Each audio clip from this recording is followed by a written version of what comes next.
কোরআনে কারীম যারা তেলাওয়াত করবেন তাদের সম্পর্কে আল্লাহর নবী বলেন, মান ক্বারাআল কুরআনা ফাস্তাযহারাহু ফাহাল্লা হালালাহু ওয়া হাররামা হারামাহু আদখালাহুল্লাহুল জান্নাহ।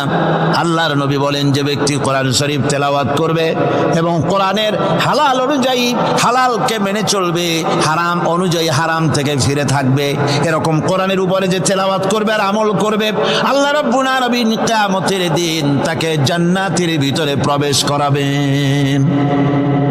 শুধু বেহেশতে যাবে না, ওয়াসাফাহু ফি আশরাতিন মিন আহলি বাইতিহি কুল্লুহুম কাদ ওয়াজাবাত লাহুন নার।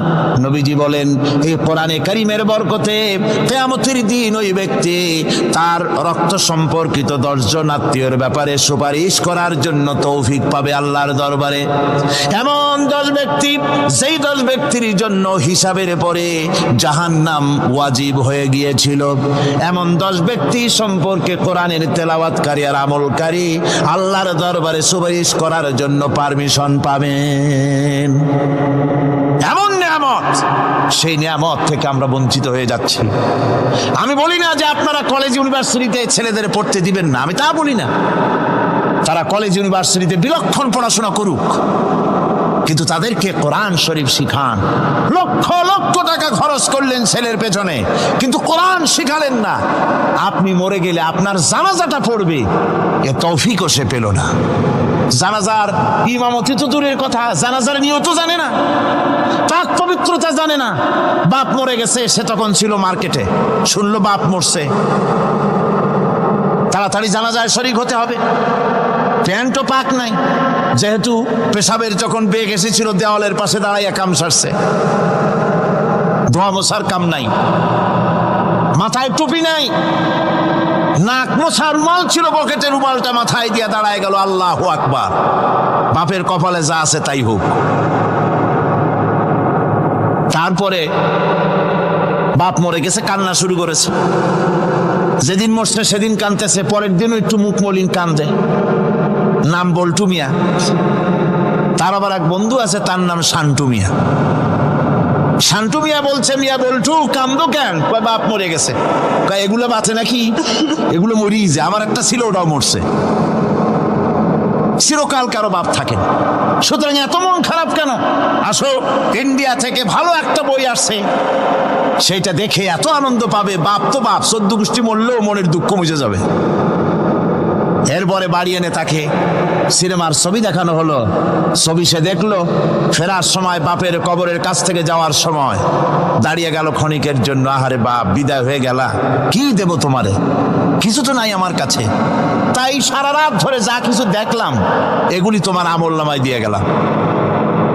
জোরে কর নাউজুবিল্লাহ। আমি সমস্ত পিতাদেরকে বলতে চাই, সন্তানদেরকে কোরআন শিখান, কাজে লাগবে। কোরআন শিখালে কাজে লাগবে। কোরআন শরীফ মুখস্থ করে, বেশি করে মুখস্থ করেন কোরআনে কারীম, আপনার ফায়দা হবে। হযরত ওমর রাদিয়াল্লাহু তাআলা আনহু বর্ণনা করছেন যে রাসূল কারীম সাল্লাল্লাহু আলাইহি ওয়াসাল্লাম বলেছেন, ইউকালু লিসাহিবিল কুরআনি ইকরা ওয়ারাত্তিল কামা কুনতা তুরাত্তিলু ফিদ দুনিয়া।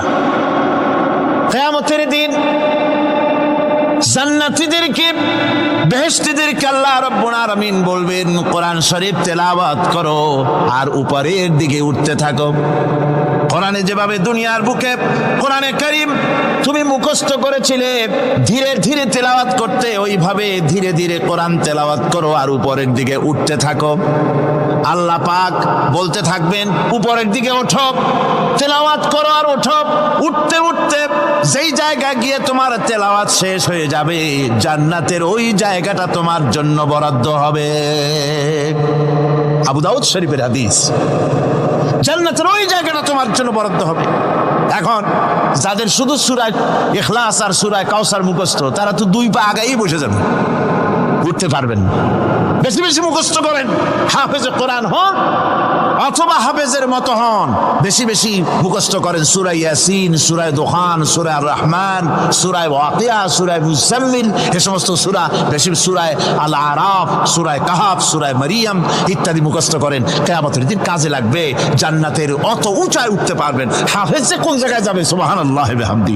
30 পারা কোরআন যার সিনার ভিতরে, জান্নাতের কোন জায়গাটা আল্লাহ তাকে বরাদ্দ করবেন? সুবহানাল্লাহ, সুবহানাল্লাহ।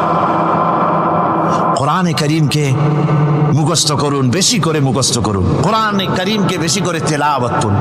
এই কোরআনে কারীমকে যারা বেশি করে তেলাওয়াত করবে, তেলাওয়াত করতে গিয়ে যারা আল্লাহর কাছে কিছু চাওয়ার সময় পাবে না, তাদের সম্পর্কে রাসূল করিম সাল্লাল্লাহু আলাইহি ওয়াসাল্লাম বলেছেন হাদিসে কুদসি, হাদিসে কুদসি রাসূল করিম সাল্লাল্লাহু আলাইহি ওয়াসাল্লাম বলেছেন, ইয়াকুলুর রাbb তাবারাক ওয়া তাআলা মান শাগালাহুল কুরআনু আন যিকরি মাসআলাতি আতাইতুহু আফজালা মা উতিয়া সাইলিন।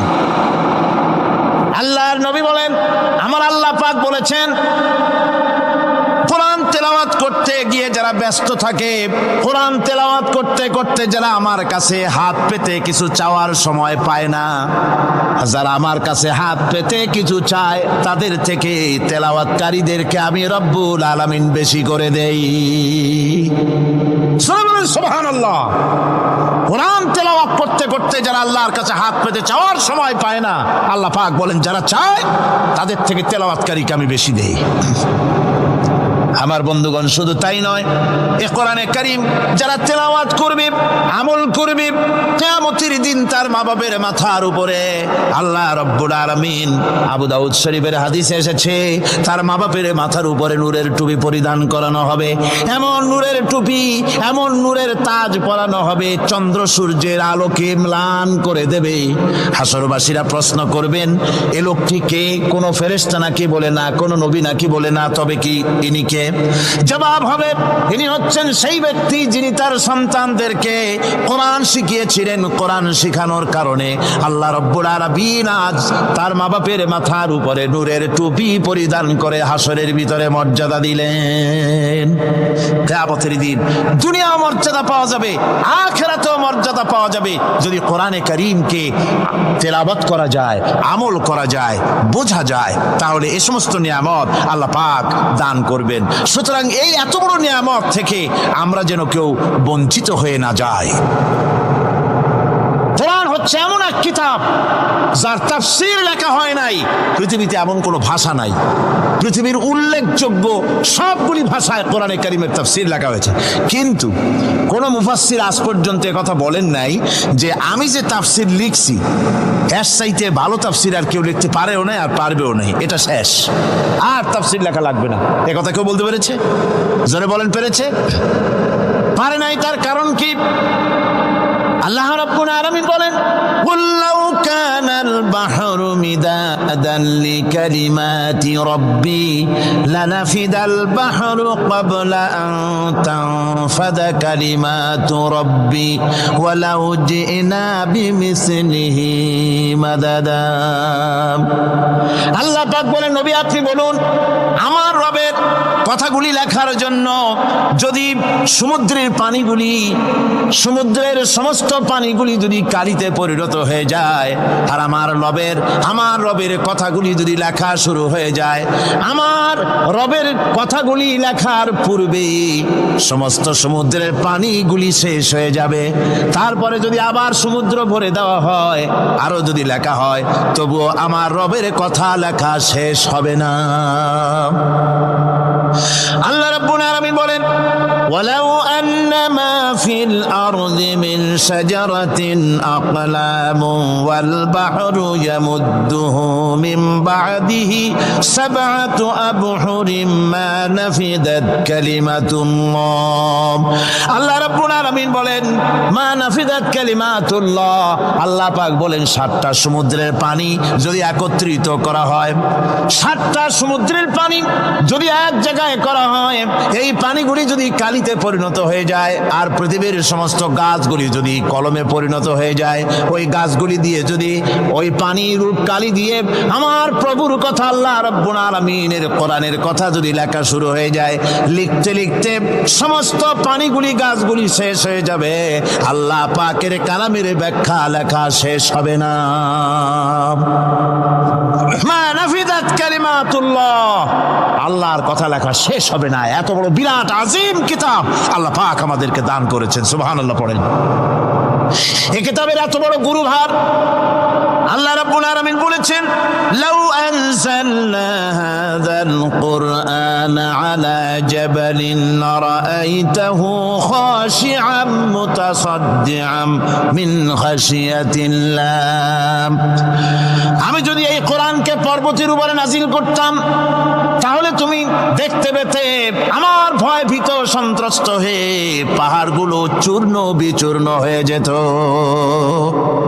এত বড় আসিম কিতাব আমি তোমাদেরকে দান করেছি, যার গুরুভার বহন করতে কেউ রাজি হয়নি, পাহাড় পর্বত কেউ রাজি হয়নি, মানুষ রাজি হয়েছে। এই মানুষের উপরে আমি এটা অবতীর্ণ করেছি, গোটা বিশ্ববাসীর সামনে এই কিতাব আমি দিয়েছি তোমাদেরকে, এর দ্বারা হেদায়েত তোমরা গ্রহণ করবে। কিয়ামতের দিন আল্লাহর এই বিরাট নিয়ামত আমাদেরকে দান করলেন, আমরা এই নিয়ামতের নাশকর করেছি, অর্থাৎ এই কোরআনকে আমরা ব্যবহার করেছি সঠিকভাবে করি নাই, বেঠিকভাবে করেছি। প্রথম দিন দ্বিতীয় দিন আমি বলেছি কোরআন শরীফকে শুধু তাবিজ তুমারের জন্য, শুধু সওয়াবের জন্য তেলাওয়াত করেছি। আসলে শুধু সওয়াবের জন্য তো আসেনি কোরআন। কোরআন বুঝতে হবে, আমল করতে হবে, তবে না শান্তি পাবো। আপনি যদি কোরআন হচ্ছে মানুষের জীবন সমস্যার সমাধানের গ্রন্থ। ওষুধ খেলে রোগ ভালো হয়, ওষুধ খেলে কি হয়? কেউ যদি সকাল বেলায় তসবিহ হাতে নিয়ে 500 বার পড়ে ওষুধ ওষুধ ওষুধ, 500 বার পড়লো, রোগ কি ভালো হবে? বরং রোগ আরো বাড়তে পারে চিল্লাইতে চিল্লাইতে। শীতের জন্য লেপ গায়ে না দিয়া কেউ যদি চিল্লাইতে থাকে, জিকির করে লেপ্ত শোক লেপ্ত শোক লেপ্ত শোক, শীত কি বন্ধ হবে নাকি? পানির পিপাসায় ছটফট করে মানুষ যদি চিল্লায় পানি পানি পানি পানি পানি, পানির পিপাসা আরো বাড়বে। তাহলে কি বোঝা গেল? পিপাসা লাগলে পানি পান করতে হবে, শীত লাগলে কম্বলটা গায়ে দিতে হবে, রোগ হলে ওষুধটা খেতে হবে, তাহলে সব সমস্যার সমাধান হবে। অনুরূপ ভাবে আমরা শুধু কোরআনে কারীমকে তেলাওয়াত করি সওয়াবের নিয়তে, তার হুকুমগুলি জীবনের উপরে আমল করি না বলে আজকের জীবন আমাদের বিপর্যস্ত হয়েছে। ব্যক্তিতে, পরিবারে, রাষ্ট্রে শান্তি নাই, কোথাও শান্তি নাই এই কারণে। আর কিয়ামতের দিন রাসূল আসামি করবেন তাদেরকে যারা কোরআন অমান্য করেছে। রাসূল হবেন বাদী, বাদী হবেন কে? যারা বলেন কে বাদী হবেন? রাসূল। আসামি হবে কারা? যারা কোরআন ছেড়ে দিয়েছে। আল্লাহ রাব্বুল আলামিন বলেন, وقال الرسول يا رب إن قومي اتخذوا هذا القرآن مهجورا। কিয়ামতের দিন রাসূল আল্লাহর দরবারে ফরিয়াদ করবেন, আয় আমার রব, আয় আমার আল্লাহ তাআলা, এই সমস্ত লোকগুলি তোমার কালামকে, তোমার কোরআনকে অপ্রয়োজনীয় জিনিস বলে তারা পরিত্যাগ করেছিল। কোরআনকে অপ্রয়োজনীয় মনে করেছে, কোরআনের সাথে ঠাট্টা করেছে, বিদ্রুপ করেছে। কোরআন শিক্ষা ভিক্ষার ঝুলি, শেখার বুলি মনে করেছে। কোরআনের কোনো মূল্য দেয় নাই, কোরআনের কোনো দাম দেয়নি, কোরআনের সাথে ঠাট্টা করেছে, কোরআনের আইনের সাথে ঠাট্টা করেছে, বিদ্রুপ করেছে। আমার বন্ধুগণ, কিয়ামতের দিন যখন এরা উপস্থিত হবে আল্লাহর দরবারে, আল্লাহ রাব্বুল আলামিন কোরআনের সাথে যারা ঠাট্টা করেছে, বিদ্রুপ করেছে, কোরআনের আইনকে নিয়ে যারা ঠাট্টা বিদ্রুপ মজাক উড়াইছে, কিয়ামতের দিন তাদেরকে বলা হবে, ওয়াকিলাল ইয়াউমা নানসাকুম কামা নাসিতুম লিকা ইয়াউমিকুম হাযা।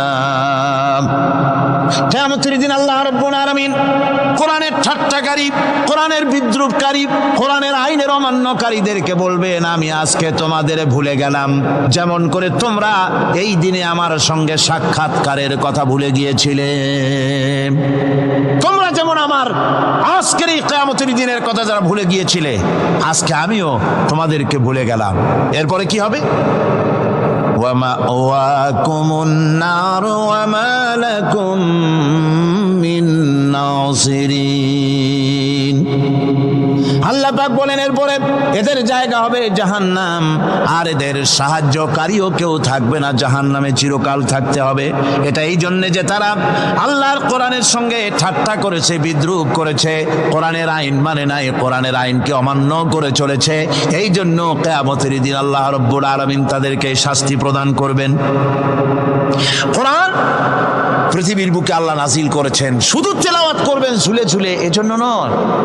কি জন্য নাজিল হলো? এবার উদ্দেশ্য শুনুন।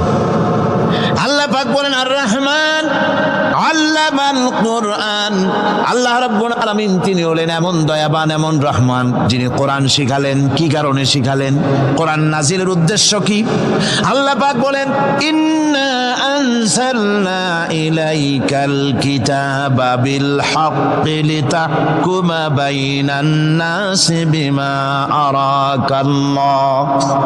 আল্লাহ পাক বলেন এই কিতাব আমি আপনার প্রতি অবতীর্ণ করেছি এই জন্যে যাতে করে আপনি আল্লাহর প্রদর্শিত এই বিধান অনুযায়ী মানুষের উপরে বিচার ফয়সালা করতে পারেন। মানুষের উপরে আইন চলবে আল্লাহ। কার আইন? জোরে বলেন কার আইন? আলা লাহুল খালক ওয়াল আমর। সৃষ্টি যার, আইন চলবে কার? আল্লাহ পাক বলেন এই জন্য নাজিল করলাম, কোরআন নাজিল করেছি যাতে করে কোরআনের আইন দিয়ে বিচার ফয়সালা করতে পারেন, সেই জন্যই কোরআন নাজিল করলাম। আসলে আল্লাহর নবীর এই পৃথিবীতে আগমনের উদ্দেশ্য ওটাই ছিল। হুয়াল্লাযী আরসালা রাসূলাহু বিল হুদা ওয়া দীনিল হক লিইয়ুযহিরাহু আলাদ দীনি কুল্লিহি ওয়া কাফা বিল্লাহি শাহীদা। আল্লাহ রাব্বুল আলামিন বলেন আমি আমার রাসূলকে দ্বীনে হক সত্যের বিধান সহকারে দুনিয়ায় প্রেরণ করেছি। লিইয়ুযহিরাহু আলাদ দীনি কুল্লিহি আয় লিইয়ুগলিবাহু আলা সাইরিল আদিয়ান।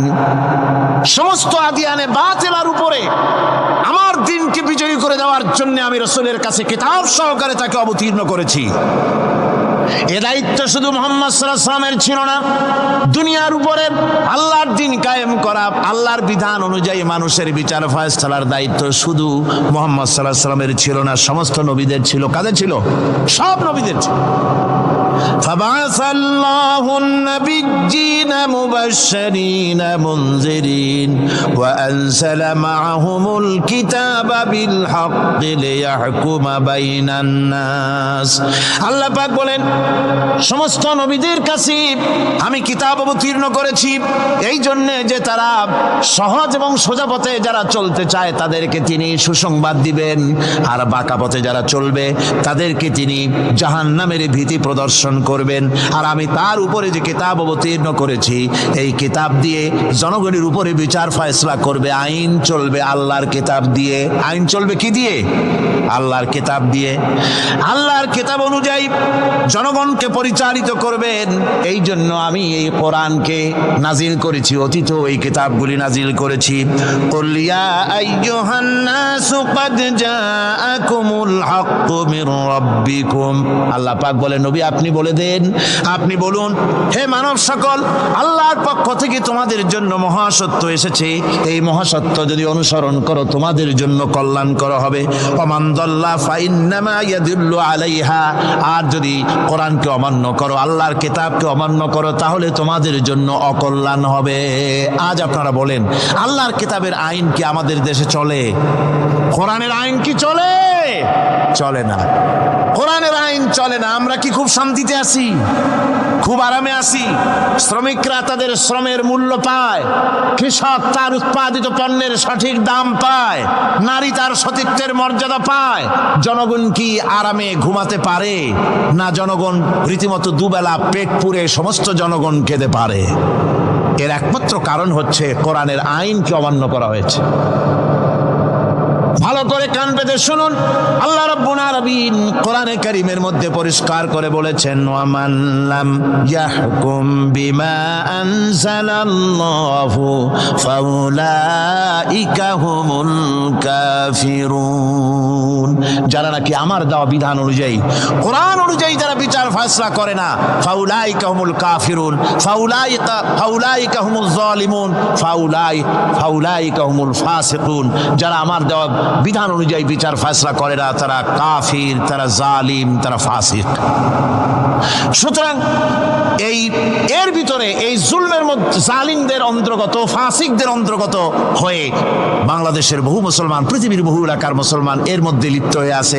কোরআনের আইন চালু না করলে পরে, কোরআনের আইন না মানলে পরে জালিম হতে হবে, কাফির হতে হবে, ফাসিক হতে হবে। অর্থাৎ যতখানি না মানবেন ততখানি এই বিশেষণে বিভূষিত হতে হবে। আমার বক্তব্য হচ্ছে, কোরআনে কারীম পৃথিবীতে এসেছে শাসন করতে দুনিয়াকে। তার মধ্যে রয়েছে রাজনীতি, অর্থনীতি, সব কিছু।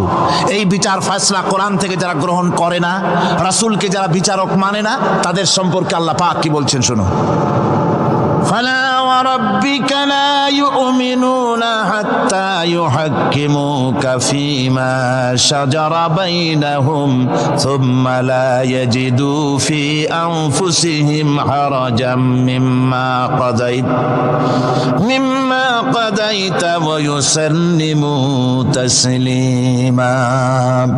আল্লাহ রাব্বুল আলামিন বলেন, ফালা ওয়ারাব্বিক, কখনো নয় হে নবী, আপনার রবের কসম, কখনোই নয়। ওরা মুমিন নয় যারা নাকি তাদের জীবনের সব কিছুর ব্যাপারে যতক্ষণ পর্যন্ত আপনাকে বিচারক না মানে, আপনার দেওয়া ফয়সালাকে গ্রহণ না করে, এবং আপনি বিচার করার পর ফয়সালা দেওয়ার পরে এটার উপরে দ্বিধাহীন চিত্তে মেনে যতক্ষণ না নিবে, ততক্ষণ পর্যন্ত তারা যত ঈমানের দাবি করুক, তারা আসলে মুমিন না।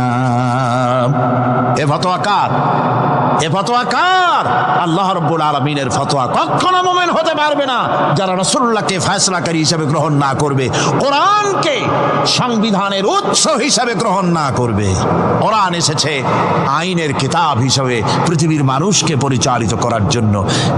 আজ এই কোরআনের আইন যারা মানে সেখানে শান্তি পায়, কোরআন যেখানে মানে না সেখানে শান্তি হয় না। রাসূল করিম সাল্লাল্লাহু আলাইহি ওয়াসাল্লাম 23 বছর ধরে কঠিন সাধনা করে, কঠিন সাধনার মাধ্যমে আল্লাহর এই কোরআনের আইন দিয়ে এমন একটি সুন্দর সমাজ প্রতিষ্ঠা করেছিলেন, যেই সমাজে চুরি ছিল না, ডাকাতি ছিল না, জেনা ছিল না, ব্যভিচার ছিল না, হত্যা ছিল না। মানুষ আরামে ঘুমিয়েছিল ঘরের দরজা খুলে। সুবহানাল্লাহি ওয়া বিহামদিহি, আল্লাহুম্মা আমিন। কোরআনে কারীমের বৈশিষ্ট্য হচ্ছে, কোরআন গোটা মানব জাতির জন্য সর্বশেষ হেদায়েতের গ্রন্থ আল্লাহর পক্ষ থেকে। আর একটি বাণীও মানুষের জন্য আসবে না। আল্লাহর পক্ষ থেকে মানুষের জন্য আর কোনো বাণী আসবে? বলুন, আসবে? আল্লাহর পক্ষ থেকে মানুষের জন্য হেদায়েতের আর কোনো কথা আসবে না। এটাই শেষ কালামে রব্বানি, আখেরি কালাম কোরআনে কারীম। এরপরে আর কোনো বাণী আল্লাহর পক্ষ থেকে আসবে না। প্রচলিত অর্থে আমরা আসমানি কিতাবগুলোকে ধর্মগ্রন্থ বলি। ধর্মগ্রন্থ আমাদের দেশের লোকেরা বলে, এবং এই ধর্মগ্রন্থের আওতায় বেদ, জিন্দাবিস্তা, ত্রিপিটক, বাইবেল ইত্যাদিগুলিকে ধর্মগ্রন্থ বলা হয়। ধর্মগ্রন্থ প্রচলিত অর্থে ধর্মগ্রন্থ বলতে যা বোঝায়, কোরআনে কারীম তেমন কোনো প্রচলিত অর্থে ধর্মগ্রন্থ নয়। অন্যান্য ধর্মগ্রন্থগুলি কিছু সদাচরণের কথা বলেছে, কিছু সদাচরণের কথা বলেছেন অহিংসা পরম ধর্ম, বলা হয়েছে জীব হত্যা মহাপাপ, শত্রুকে ক্ষমা করে দিও, এই জাতীয় কিছু কথাবার্তা, কিছু মিষ্টি মিষ্টি কথাবার্তা ইত্যাদি বলা হয়েছে। এবং পৃথিবী জুড়ে স্থান কাল পাত্র ভেদে তার কোনো স্থায়ী আবেদন টিকে থাকে নাই। কোরআন হচ্ছে সেই কিতাব, কোরআন হচ্ছে সেই গ্রন্থ যা প্রচলিত অর্থে ধর্মগ্রন্থ নয়, বরং কোরআন হচ্ছে একটি পূর্ণাঙ্গ জীবন বিধান, যাকে আরবিতে বলা হয় মুকাম্মাল নিজামে হায়াত, যাকে বলা হয় কমপ্লিট কোড অফ লাইফ, যাকে বলা হয় পূর্ণাঙ্গ একটি জীবন বিধান। কোরআন শরীফ এমন কিছু নাই যা কোরআন শরীফের মধ্যে বিধৃত হয়নি। সকল কথা আল্লাহ পাকের মধ্যে বলে দিয়েছেন। একেবারে এ কোরআনে কি নাই, সব আছে। কোরআন শরীফ পিঁপড়া থেকে শুরু করে হাতি পর্যন্ত কোরআনের ভিতরে সন্নিবেশিত করা হয়েছে। পিঁপড়ার নামে একটা সূরা আছে না, নাম কি? সূরা আন-নামল। আবার হাতির নামেও একটা সূরা আছে, নাম কি? সূরা ফিল। লোহার নামে সূরা আছে, মাকড়সার নামে সূরা আছে, মৌমাছির নামে সূরা আছে, মানুষের নামেও সূরা আছে। মানুষের ভেতরে দুটো শ্রেণী, পুরুষ এবং নারী, মহিলাদের কেউ বাদ দেওয়া হয় নাই, তাদের জন্য একটা সূরা আছে, নাম কি? তাহলে পিঁপড়া থেকে শুরু করে হাতি আর মানুষ, তার প্রয়োজনীয় যা কিছু সব কিছুকে আল্লাহ পাক কোরআনে কারীমের মধ্যে সন্নিবেশিত করে দিয়েছেন। আমি অনেকবার এই কথা বলেছি, এটা কোনো কোরআন হাদিসের কথা নয়, এটা আমার ধারণার কথা, কোরআন হাদিসের কথা নয়। যেমন কোরআন শরীফের শুরু হয়েছে বিসমিল্লাহ দিয়ে। কি দিয়ে শুরু হয়েছে? বিসমিল্লাহ দিয়ে। প্রথম অক্ষরটা কি? বা। আর শেষ হয়েছে মিনাল জিন্নাতি ওয়ান নাস, শেষের অক্ষর কি? সিন। তাহলে কোরআনের প্রথম অক্ষর বা আর শেষের অক্ষর সিন, দুইটাকে জুড়ে দিলে কি হয়? বাস। আমার কাছে মনে হয় যেন কোরআনে কারীমের ভিতরে আল্লাহ রাব্বুল আলামিন পৃথিবীবাসীদের জন্য যা কিছু প্রয়োজন সব কিছু সন্নিবেশিত করে দিয়েছেন। শুরু করলেন বা দিয়া, শেষ করলেন সিন দিয়া, বাস করে দিলেন, যেন বলা হলো পৃথিবীর মানুষেরা তোমাদের জন্য কিয়ামত পর্যন্ত যা কিছু দরকার সবগুলি আমি আল্লাহ রাব্বুল আলামিন কোরআনের মধ্যে ভরে দিয়েছি। বাস হয়ে গেছে, আর কিছুর প্রয়োজন নাই, আর কিছু প্রয়োজন নাই, সব আমি কোরআনে কারীমের ভেতরে সন্নিবেশিত করে দিয়েছি। সুতরাং কোরআনে কারীমের এই বৈশিষ্ট্য যে অন্য ধর্মগ্রন্থের মতো কোরআন শরীফ নাম সর্বস্ব একটি ধর্মগ্রন্থ নয়, এর মধ্যে রয়েছে মানুষের প্রয়োজনীয় সব কিছু। কোরআনের আরেকটি বৈশিষ্ট্য হচ্ছে যে অন্যান্য ধর্মগ্রন্থগুলির ভেতরে মানুষেরা হাত লাগাইছে, অপারেশন করেছে, বাড়াইছে কমাইছে, সর্বনাশ করে দিয়েছে, ইচ্ছে মতো বাড়াইছে কমাইছে। কমাতে কমাতে কম্বলের লোম বাঁচতে যেমন কিছু থাকে না, নিজেরা নিজেদের কথা ভিতরে ঢুকাতে ঢুকাতে আজকের বাইবেল আল্লাহর কথা শূন্য হয়ে গিয়েছে। বর্তমান পৃথিবীতে লুক, জন, মার্ক, মথি, scripture, New Testament, Old Testament, খ্রিস্টানদের ধর্মগ্রন্থ বলতে যা বোঝায়, এই পুরা ধর্মগ্রন্থ তাদের এই কিতাবগুলির ভিতরে আল্লাহ রাব্বুল আলামিনের একটি কথা নাই, সব তারা শেষ করে ফেলেছে। কোরআন এক্ষেত্রে ব্যতিক্রম। এ কোরআন একমাত্র কিতাব যা আজ পর্যন্ত অকৃত্রিম এবং অবিকৃত অবস্থায় বিশ্ব মানব সভ্যতার সামনে বিজয় গৌরব নিয়ে দেদীপ্যমান হয়ে আছে দ্বীপ্রহরের সূর্যের মতো, যার ভিতরে কোনো ভুল নাই, যার ভেতরে কোনো ত্রুটি নাই। কোরআনে কারীম তার আরেকটি বৈশিষ্ট্য হচ্ছে কোরআন একমাত্র গ্রন্থ যার ভাষা এবং সাহিত্য 1400 বছর ধরে এর ভিতরে কোনো কৃত্রিমতা ঘটেনি। আরবি ভাষা এবং সাহিত্যের সর্বোৎকৃষ্ট নমুনা হিসাবে কোরআন শরীফ টিকে আছে। পৃথিবীর কত ভাষা শেষ হয়ে গিয়েছে, কত ভাষা জন্মগ্রহণ করেছে আর মরে গেছে তার ঠিক নাই। ভাষার উন্নতি যত হচ্ছে, কোরআনে কারীম সমস্ত ভাষা এবং সাহিত্যের মানকে উতরে গিয়ে এমন এক জায়গায় কোরআনের ভাষা সাহিত্য পৌঁছে গেছে যাকে স্পর্শ করা পৃথিবীর কোনো ভাষার পক্ষে সম্ভব নয়। কোরআন এক জীবিত ভাষা, জীবন্ত ভাষা। কোরআন আরবি ভাষা, পৃথিবীর অন্তত 38টি দেশের রাষ্ট্রভাষা, স্টেট ল্যাঙ্গুয়েজ আরবি ভাষা। এই আরবি ভাষা আল্লাহ পাক কোরআন নাজিল করেছেন এর মজা ফুরায় না, এর সাহিত্যের মান ফুরায় না। এটা হচ্ছে কোরআনে কারীমের আরেকটি বৈশিষ্ট্য। কোরআনে কারীমের অন্যান্য বৈশিষ্ট্যের ভেতরে আরেকটি বৈশিষ্ট্য হচ্ছে যে এ কোরআনে কারীম একমাত্র কিতাব যেই কিতাবের ভেতরে রয়েছে কোরআনের অনুসারী তাদের নাম এবং কোরআনের অনুসারী তাদের ধর্মের নাম গ্রন্থের ভেতরে আছে, যা অন্য কোনো কিতাবের মধ্যে নাই। সেটা হচ্ছে আমরা যে মুসলমান তা কোথায় পেলাম? আমরা যে মুসলমান এই পরিচিতি কোথায় পেলাম? হুয়া সাম্মাকুমুল মুসলিমিন, এই মুসলমান নাম আল্লাহ কোরআন শরীফে ব্যবহার করেছেন। তিনি আমাদের নাম দিয়েছেন, আমরা মুসলমান। আমরা কি মুসলমান? আমাদের নাম এই কিতাবের মধ্যে রয়েছে। আমাদের জীবন ব্যবস্থার নাম, ধর্মের নামও ইন্নাদ-দীনা ইনদাল্লাহিল ইসলাম, ইসলামের নাম, মুসলমানের নাম কোরআনে কারীমের মধ্যে রয়েছে, যা অন্য কোনো ধর্মগ্রন্থের মধ্যে নাই। হিন্দু, খ্রিস্টান, বৌদ্ধ এ সমস্ত নাম তাদের নিজেদের বানানো নাম, তাদের ধর্মগ্রন্থের ভিতরে সব নামের কোনো পাত্তা নাই। কোরআনে কারীমের আরেকটি বৈশিষ্ট্য হচ্ছে কোরআন বিশ্বের সর্বাধিক পঠিত গ্রন্থ। এত বেশি পড়া হয়েছে, এ কোরআন পড়া হচ্ছে, এত বেশি পৃথিবীর কোন বই আজ পর্যন্ত পড়া হয় নাই, আর হবেও না। কোরআনে কারীমের আরেকটি বৈশিষ্ট্য হচ্ছে এই বিশাল ধর্মগ্রন্থ, এই বিশাল জীবন ব্যবস্থা, এই বিশাল কিতাব মানুষেরা মুখস্থ করেছে। আপনি আমাকে বলেন, নিজের ভাষা নয়, নিজের মায়ের ভাষা নয়, এমন এক বিশাল কিতাব মানুষ মুখস্থ করতে পেরেছে, এর কোনো নমুনা আছে দুনিয়ায়? এর কোনো নমুনা আছে? মাতৃভাষা নয়, অথচ পৃথিবীর ইংরেজ হোক, উর্দুভাষী হোক, ল্যাটিন হোক, তেলুগু হোক, দাস হোক, ফ্রান্স হোক, যে কোনো ভাষা, বাংলা ভাষা হোক, সমস্ত ভাষার লোকেরা কোরআনে কারীমকে মুখস্থ করতেছে। সুবহানাল্লাহি বিহামদি। আমাদের দেশেও লক্ষ লক্ষ হাফেজে কোরআন বর্তমান রয়েছে। এটা হচ্ছে কোরআনে কারীমের আরেকটি বিরাট রকমের বৈশিষ্ট্য। কোরআনে কারীমের অফুরন্ত বৈশিষ্ট্যের ভেতরে এটাও একটি, কোরআন হচ্ছে একটি বিরাট মুজিজা। কোরআন একটি মুজিজা। কোরআন একটি কি? মুজিজা।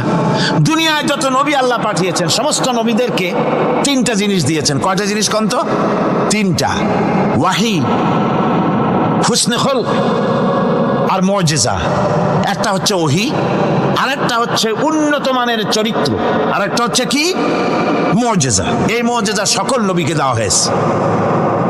মুজিজা হচ্ছে সমকালীন যুগে বড় যে কোনো শক্তিকে দুর্বল করে দেয়, যে কোনো জিনিসকে দুর্বল করে দেওয়ার মতো ক্ষমতা রাখে যে জিনিস, তার নাম মুজিজা। মুসা আলাইহিস সালামের জামানায় জাদুর প্রভাব ছিল। তখন আল্লাহ রাব্বুল আলামিন মুসা আলাইহিস সালামকে একটা মুজিজা দিলেন। কি দিলেন? আল্লাহ রাব্বুল আলামিন বললেন, ওয়ামা তিলকা বিয়ামিনিকা ইয়া মূসা। মুসা, তোমার ডান হাতে ওটা কি? তিনি বললেন, এটি একটি লাঠি। আল্লাহ পাক বললেন, লাঠি তো ঠিকই, কিন্তু এর মধ্যে আরো এক ক্ষমতা আছে, তুমি জানো না, লাঠিকে ফেলে দাও। লাঠি ফেলে দিলেন, কি হয়ে গেল? হিয়া হাইয়াতুন তাসআ, বিরাট এক সাপে পরিণত হয়ে গেল। এই সাপ নিয়ে, এই লাঠি নিয়ে তিনি জাদুকরদের মোকাবেলা করলেন। জাদুকরেরা বলল, আপনি আগে দেখাবেন জাদু না আমরা দেখাবো আগে? মুসা আলাইহিস সালাম বললেন, তোমরা আগে দেখাও। তারা জাদু মন্ত্র পুত করে আশেপাশের সব জিনিসগুলিকে বাঘ, সিংহ ইত্যাদি বানিয়ে ফেললো। এগুলি ঝাঁপিয়ে পড়লো মুসা আলাইহিস সালামের উপরে। ক্ষণিক সময়ের জন্য মুসা আলাইহিস সালাম ঘাবড়ে গেলেন। আল্লাহ রাব্বুল আলামিন হযরত মুসাকে ডেকে বললেন, মুসা রে, ভয় পাওয়ার কোনো কারণ নাই। প্রতিষ্ঠিত একটি সরকারের বিরুদ্ধে তোমাকে নামায় দিয়া ময়দানে তোমাকে আমি একা ছেড়ে দেই নাই। আমি আল্লাহ রাব্বুল আলামিন তোমার সাথে আছি। হাতের লাঠি ছেড়ে দাও। মুসা আলাইহিস সালাম লাঠি ছেড়ে দিলেন। লাঠি সাপ হয়ে গেল, হা করলো। জাদুকরদের তৈরি করা সমস্ত বাঘ, সিংহ, সাপ মুসা আলাইহিস সালামের লাঠি মার্কা সাপের পেটের মধ্যে গিয়া ঢুকলো। জাদুকরেরা মনে করলো আমরা যা দেখালাম তা তো জাদু। নিঃসন্দেহে মুসা আলাইহিস সালাম যা দেখালেন তা নিঃসন্দেহে জাদু নয়, কারণ জাদু তো খেয়ে ফেলে দিয়েছে। কাজী জাদু যে জিনিসে খায় সেটা তো জাদু না, সেটা জাদুর বাবা অথবা দাদা। এটা ছিল মুসা আলাইহিস সালামের মুজিজা। হযরত দাউদ আলাইহিস সালামের মুজিজা ছিল, আল্লাহ রাব্বুল আলামিন তাকে মুজিজা দিয়েছিলেন, গলার সুন্দর আওয়াজ দিয়েছিলেন। তিনি যখন জাব্বুর শরীফ তেলাওয়াত করতেন, উড়ন্ত পাখিরা ওড়া বন্ধ করে চতুর্দিকে বসে আল্লাহর কালাম শুনত। তিনি লোহা দিয়ে অস্ত্র তৈরি করতেন। অস্ত্র বানাবার সময় আগুন দিয়ে লোহা পোড়ায় অস্ত্র বানাতে হয়। দাউদ আলাইহিস সালামের তার প্রয়োজন ছিল না। তিনি যখন লোহা হাতির ভিতরে নিয়ে চাপ দিতেন, লোহা পানি হয়ে আঙ্গুলের ফাঁক দিয়ে গলে পড়ে যেত। এটা ছিল তার মুজিজা। হযরত সুলাইমান, আল্লাহ রাব্বুল আলামিন তাকে মুজিজা দান করলেন। কোরআনে কারীমের ভিতরে রব্বুল আলামিন বলেন, হযরত সুলাইমান আলাইহিস সালাম সকাল বেলায় বিনা মেশিনে বিনা ইঞ্জিনে তক্তার উপরে বসে যেতেন। তক্তা 1 মাসের পথ অতিক্রম করত। আবার সন্ধ্যা বেলায় বসতেন, এই তক্তা আর 1 মাসের পথ অতিক্রম করে যেত। ঈসা আলাইহিস সালামের মুজিজা ছিল, জন্মান্ধের চোখের উপরে হাত বুলিয়ে দিতেন, সঙ্গে সঙ্গে চোখ ভালো হয়ে যেত। কুষ্ঠব্যাধিগ্রস্ত লোকের গায়ে হাত বুলাতেন, সঙ্গে সঙ্গে কুষ্ঠব্যাধি ভালো হয়ে যেত। এই হলো তাদের মুজিজা। পয়গম্বরেরা বিদায় হয়ে গেলেন, মুজিজা বিদায় হয়ে গেল। দাউদ আলাইহিস সালাম বিদায় হলেন, মুজিজা সাথে নিয়ে গেলেন। তার উম্মতেরা ওই লোহাগুলি আর কেউ গলাতে পারে নাই, আজও কেউ গলাতে পারে না, হাত দিয়া চেপে ধরে। সুলাইমান আলাইহিস সালাম দুনিয়া থেকে বিদায় হয়ে গেছেন, মুজিজা নিয়ে কবরে চলে গেছেন। আজ আর তার অনুসারীরা অথবা দুনিয়ার কোন মানুষ বিনা ইঞ্জিনে তক্তায় বসে আর হাওয়ায় উঠতে পারবে না।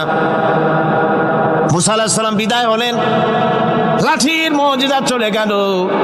তার উম্মতেরা, তার অনুসারীরা কিয়ামত পর্যন্ত যদি 1000 চেষ্টা চালায়, লাঠিকে আর কোনোদিন সাপে পরিণত করতে পারবে না। ঈসা আলাইহিস সালাম, আল্লাহ রাব্বুল আলামিন তাকে উঠায় নিলেন, মুজিজা তিনি সাথে নিয়ে গেলেন। আজ তার কোটি কোটি শত শত কোটি উম্মতেরা, দুনিয়ায় যারা তার উম্মত দাবি করে খ্রিস্টানেরা, হাজারো যদি চেষ্টা চালায় তবুও জন্মান্ধের চোখের উপরে হাত বুলিয়ে চোখ আর ভালো করতে পারবে না। কুষ্ঠব্যাধিগ্রস্ত লোকের গায়ে হাত বুলিয়ে কুষ্ঠব্যাধি ভালো করতে পারবে না। তার মানে হলো নবীরা যে যা যত মুজিজা পেয়েছিলেন, জীবদ্দশায় মুজিজা কাজে লেগেছে, দুনিয়া থেকে বিদায় হয়েছেন, মুজিজা সাথে নিয়ে গেছেন।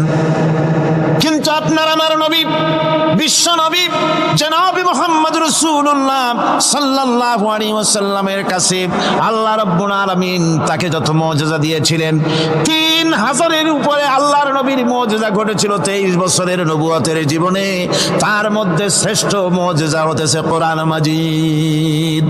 আল্লাহর নবী বিদায় হয়ে গেলেন, মুজিজা সাথে নিয়ে যান নাই, মুজিজা রেখে গেলেন দুনিয়ায়। কিয়ামত পর্যন্ত দুনিয়াবাসী, নবীর উম্মতেরা কোরআনের মুজিজা ব্যবহার করতে পারবে। কোরআনে কারীম রাসূল কারীম সাল্লাল্লাহু আলাইহি সাল্লামের জীবনের শ্রেষ্ঠ মুজিজা। মানুষ পাগল হয়ে গেছে কোরআন শুনে। সুতরাং এই কোরআনের বৈশিষ্ট্য সকল দিক থেকে এক অপূর্ব একটি কিতাবে পরিণত করেছে, যা মানুষকে চিরকাল বিস্ময় হতবাক করে দিয়েছে। কোরআনের আরেকটি বৈশিষ্ট্য হচ্ছে, এই কোরআন এক সময় নাজিল হয় নাই।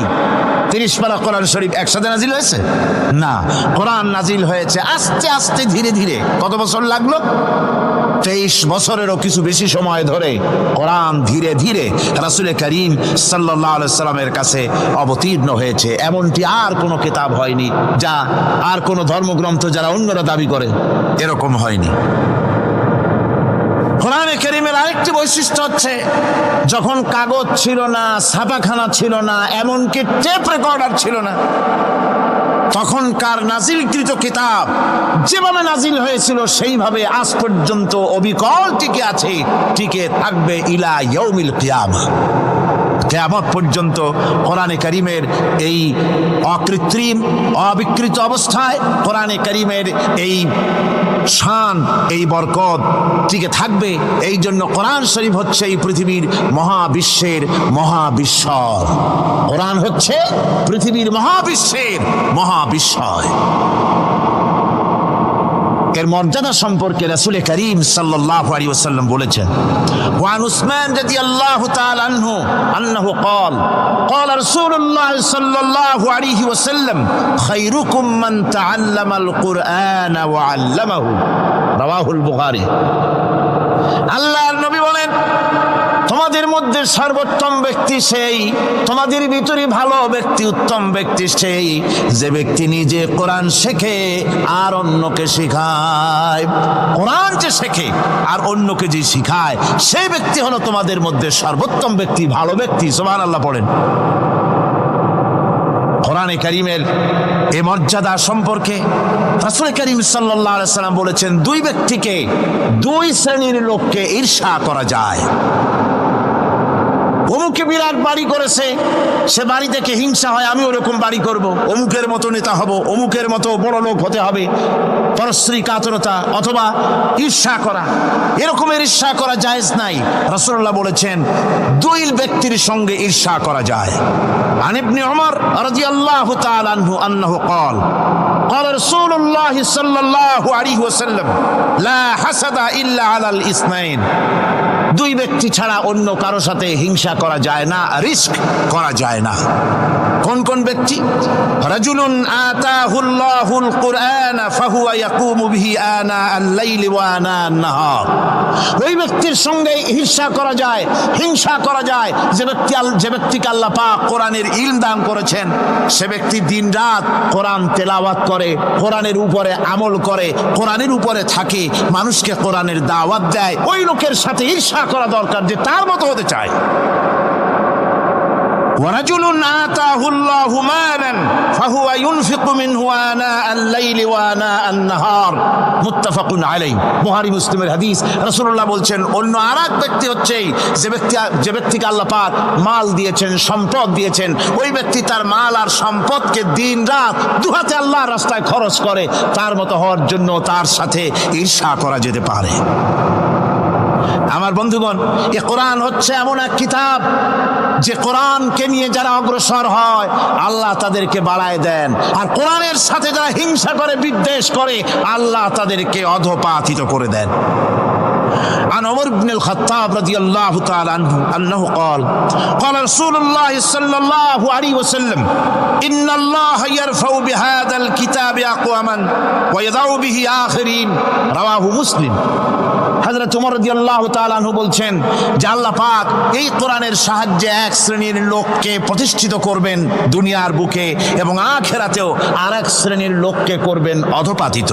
যারা কোরআনের সাথে বিরোধিতা করবে, তারা যদি হিরো হয় আল্লাহ তাদেরকে জিরো বানাবেন। কি বানাবেন? জোরে কোন কি বানাবেন? জিরো বানিয়ে দিবেন। আর কোরআনকে নিয়ে যারা আগ বাড়ে, তারা যদি জিরো হয় আল্লাহ পাক তাদেরকে কি বানায় দেন? কোরআনের সাথে বিরোধিতা আজকের নতুন কিছু নয়, আবহমান কাল থেকে কোরআনের সাথে চলছে বিরোধিতা। বিশ্বকবি, কবি সম্রাট আল্লামা ইকবাল, আল্লাহ তাকে জান্নাতুল ফেরদাউস নসিব করুন, সবাই বলুন আমিন। আল্লামা ইকবাল বলেছেন, সতীজা কর রহা হ্যায় আসল সে তাইমরোজ, সতীজা কর রহা হ্যায় আসল সে তাইমরোজ, চরাগে মুস্তফা বি সে শরারে বুলহবিস। মুহাম্মদ সাল্লাল্লাহু আলাইহি ওয়াসাল্লামের দীপ শিখার সাথে, আল্লাহর দ্বীনের সাথে আবু জাহাল, আবুল আবের অগ্নিস্ফুলিঙ্গের সংঘর্ষ আবহমান কাল থেকে লেগে এসেছে, কিন্তু ওদের এই অগ্নিস্ফুলিঙ্গের টক্কর লেগে মুহাম্মদ সাল্লাল্লাহু আলাইহি ওয়াসাল্লামের টিম টিম করে জ্বলে ওঠা এই প্রদীপটি প্রচন্ড ঝড়ো হাওয়ার মুখে, টর্নেডো আর গর্কির মুখে নিভে যায়নি, জ্বলছে, জ্বলবে কিয়ামত পর্যন্ত। এটাকে নিভাবার ক্ষমতা বিশ্বের কোনো মানুষের নাই। ফু দিয়ে কেউ যদি নিভাতে চায়, চেহারা শুদ্ধ, মাথা শুদ্ধ, পুড়ে ছাই হয়ে যাবে, কোরআনের আলোকে নির্বাপিত করতে পারবে না।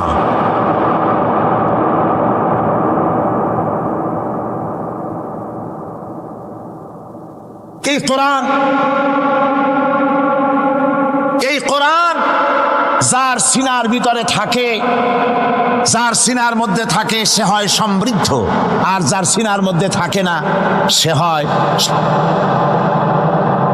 আল্লাহর নবী বলেছেন, ইন্নাল্লাযী লাইসা ফি জাওফিহি শাইউম মিনাল কুরআনি কাল বাইতিল খারিব। যেই দেহের ভিতরে কোরআন নাই, যেই দেহের ভিতরে, যেই সিনার ভিতরে কোরআন নাই, ওই মানুষটা হতেছে একটা সারা বাড়ির মতো, একটা উজাড় বাড়ির মতো, বিরান বাড়ির মতো। বিরান বাড়িতে কি থাকে? সারা বাড়িতে কি থাকে? কি কর? না না, ভূত কিসের? খামোখাই ভয় পান আপনারা। ভূত বলে কিছু নাই। হ্যাঁ, শয়তান থাকে, জিন থাকে, তারপরে ওর মধ্যে আর কি থাকে? উতুম পেঁচা থাকে, ইঁদুর থাকে, তেলাপোকা থাকে, উই পোকা থাকে, বাঁদর থাকে, উল্লুক থাকে, সাপ থাকে। রাসূলুল্লাহর কথা দেখেন, কি সুন্দর কথা। সুবহানাল্লাহ, সুবহানাল্লাহ। যে দেহের ভিতরে কোরআন নাই, সারা বাড়িতে যা থাকে, পুরো বাড়িতে যা থাকে, বিরাট বাড়িতে যা থাকে, যে দেহে কোরআন নাই সেই দেহের মধ্যে তাই থাকে। আজ দেখুন বাংলাদেশের শিক্ষাঙ্গনে, কলেজ ইউনিভার্সিটিগুলিতে কোরআন পড়ানো হয় না। বলেন ঠিক কিনা? আমাদের বিশ্ববিদ্যালয়গুলিতে কোরআন পড়ানো হয়, তাফসীর পড়ানো হয়, হাদিস পড়ানো হয়, হয় না। হাদিস, কোরআন, আল্লাহর কালাম পড়ানো হয় না বলে অবস্থা কি হয়েছে? হাদিস থেকে মিলায় নেন, ইন্নাল্লাযী লাইসা ফি জাওফিহি শাইউম মিনাল কুরআনি কাল বাইতিল খারিব। কোরআন নাই তো সারা বাড়ি, কোরআন নাই তো কি আছে? যে ঘরের মধ্যে মানুষ নাই, উল্লুক থাকে, ভাল্লুক থাকে, শয়তান থাকে, তেলাপোকা থাকে, সারপোকা থাকে, হিংস্র প্রাণী ভরপুর থাকে। যেই শিক্ষা প্রতিষ্ঠানে কোরআন পড়ানো হয় না, সেখানেও সন্ত্রাসীরা বাস করতে পারে, ভালো মানুষ টিকতে পারে না।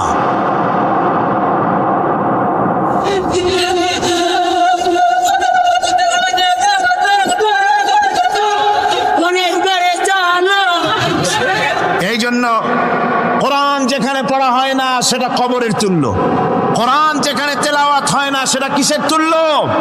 কবরের তুল্য। আল্লাহর নবী বলেছেন, আন আবি হুরায়রা রাদিয়াল্লাহু তাআলা আনহু আন্নাহু ক্বালা ক্বালা রাসূলুল্লাহ সাল্লাল্লাহু আলাইহি ওয়াসাল্লাম লা তাজআলু বুয়ুতাকুম মাকাবির। রাওয়াহু মুসলিম।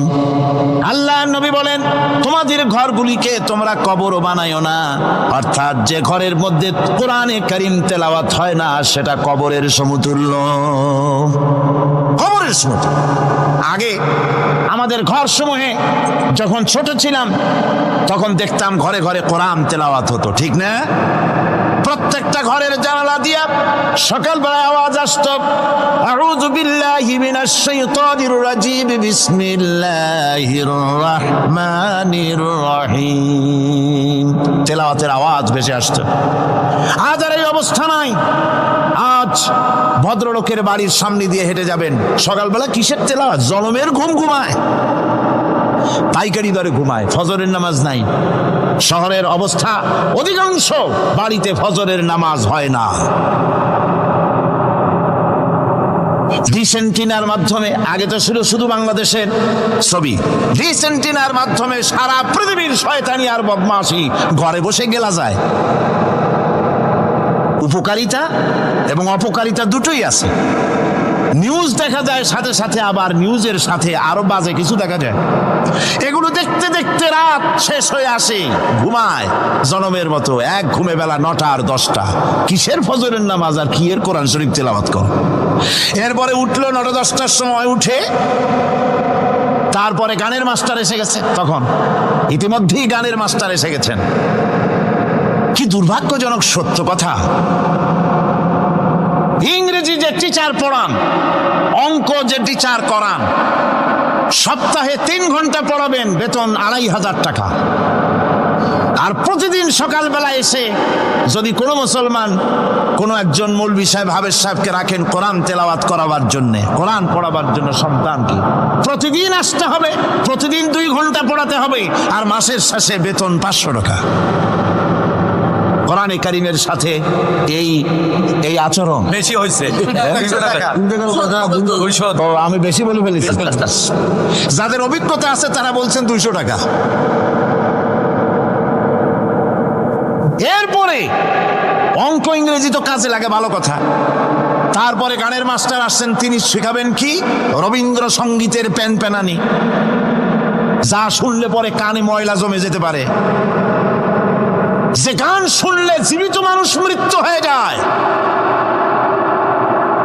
নজরুলের কথা শেখানো হবে না, তাহলে সেটা হবে সাম্প্রদায়িকতা। গানের মাস্টারকে, নাচের মাস্টারকে 5,000 টাকা 10,000 টাকা পর্যন্ত বেতন দেওয়া হয়। এ জাতির জন্য আল্লাহর রহমত কেমনে আসবে, কি কারণে আসবে? কোরআনের সাথে এই বেয়াদবি আমরা করেছি। ঘরগুলিকে, আজকে আমাদের ঘরগুলিকে আমরা কবরস্থানে পরিণত করে দিয়েছি। কোরআন তেলাওয়াত হচ্ছে না। আমার বন্ধুগণ, কোরআন তেলাওয়াত করুন, বেশি বেশি তেলাওয়াত করুন, ঘরকে জীবিত করুন, সন্তানকে তেলাওয়াত করান, আপনি নিজেও তেলাওয়াত করেন। কোরআনে কারীম যারা তেলাওয়াত করবেন তাদের সম্পর্কে আল্লাহর নবী বলেন, মান ক্বারাআল কুরআনা ফাস্তাযহারাহু ফাহাল্লা হালালাহু ওয়া হাররামা হারামাহু আদখালাহুল্লাহুল জান্নাহ। আল্লাহর নবী বলেন, যে ব্যক্তি কোরআন শরীফ তেলাওয়াত করবে এবং কোরআনের হালাল অনুযায়ী হালালকে মেনে চলবে, হারাম অনুযায়ী হারাম থেকে ফিরে থাকবে, এরকম কোরআনের উপরে যে তেলাওয়াত করবে আর আমল করবে, আল্লাহ রাব্বুল আলামিন কিয়ামতের দিন তাকে জান্নাতের ভিতরে প্রবেশ করাবেন। শুধু বেহেশতে যাবে না, ওয়াসাফাহু ফি আশরাতিন মিন আহলি বাইতিহি কুল্লুহুম কাদ ওয়াজাবাত লাহুন নার। নবীজি বলেন, এই কোরআনে কারীমের বরকতে কিয়ামতের দিন ওই ব্যক্তি তার রক্ত সম্পর্কিত 10 জন আত্মীয়ের ব্যাপারে সুপারিশ করার জন্য তৌফিক পাবে আল্লাহর দরবারে। এমন 10 ব্যক্তি, যেই 10 ব্যক্তির জন্য হিসাবের পরে জাহান্নাম ওয়াজিব হয়ে গিয়েছিল, এমন 10 ব্যক্তি সম্পর্কে কোরআনের তেলাওয়াতকারী আর আমলকারী আল্লাহর দরবারে সুপারিশ করার জন্য পারমিশন পাবেন। এমন নিয়ামত, সেই নিয়ামত থেকে আমরা বঞ্চিত হয়ে যাচ্ছি। আমি বলি না যে আপনারা কলেজ ইউনিভার্সিটিতে ছেলেদের পড়তে দিবেন না, আমি তা বলি না। তারা কলেজ ইউনিভার্সিটিতে বিলক্ষণ পড়াশোনা করুক, কিন্তু তাদেরকে কোরআন শরীফ শিখান। লক্ষ লক্ষ টাকা খরচ করলেন ছেলের পেছনে, কিন্তু কোরআন শিখালেন না। আপনি মরে গেলে আপনার জানাজাটা পড়বে, এ তৌফিকও সে পেল না। জানাজার ইমামতি তো দূরের কথা, জানাজার নিয়ত জানে না, পাক পবিত্রতা জানে না। বাপ মরে গেছে, সে তখন ছিল মার্কেটে, শুনলো বাপ মরছে, তাড়াতাড়ি জানাজায় শরীক হতে হবে। প্যান্টও পাক নাই, যেহেতু পেশাবের যখন বেগ এসেছিল দেওয়ালের পাশে দাঁড়াইয়া কাম সারছে, ধোয়া মোছার কাম নাই, মাথায় টুপি নাই, নাক মোছার রুমাল ছিল পকেটে, রুমালটা মাথায় দিয়া দাঁড়ায় গেল। আল্লাহু আকবার। বাপের কপালে যা আছে তাই হোক। তারপরে বাপ মরে গেছে, কান্না শুরু করেছে। যেদিন মরছে সেদিন কানতেছে, পরের দিনও একটু মুখ মলিন কান্দে। নাম বল্টু মিয়া। তার আবার এক বন্ধু আছে, তার নাম শান্টু মিয়া। শান্টু মিয়া বলছে, মিয়া বল্টু কান্দো কেন? কয় বাপ মরে গেছে। কয় এগুলো বাঁচে নাকি? এগুলো মরিয়ে যায়, আমার একটা ছিল ওটাও মরছে। চিরকাল কারো বাপ থাকে না, সুতরাং এত মন খারাপ কেন? আসো, ইন্ডিয়া থেকে ভালো একটা বই আসছে, সেইটা দেখে এত আনন্দ পাবে। বাপ তো বাপ, 14 গোষ্ঠী মরলেও মনের দুঃখ মুছে যাবে। এরপরে বাড়ি এনে তাকে সিনেমার ছবি দেখানো হলো। ছবি সে দেখলো, ফেরার সময় বাপের কবরের কাছ থেকে যাওয়ার সময় দাঁড়িয়ে গেল ক্ষণিকের জন্য। আহারে বাপ, বিদায় হয়ে গেলা, কি দেব তোমারে? কিছু তো নাই আমার কাছে, তাই সারা রাত ধরে যা কিছু দেখলাম এগুলি তোমার আমলনামায় দিয়ে গেলাম। জোরে কর নাউজুবিল্লাহ। আমি সমস্ত পিতাদেরকে বলতে চাই, সন্তানদেরকে কোরআন শিখান, কাজে লাগবে।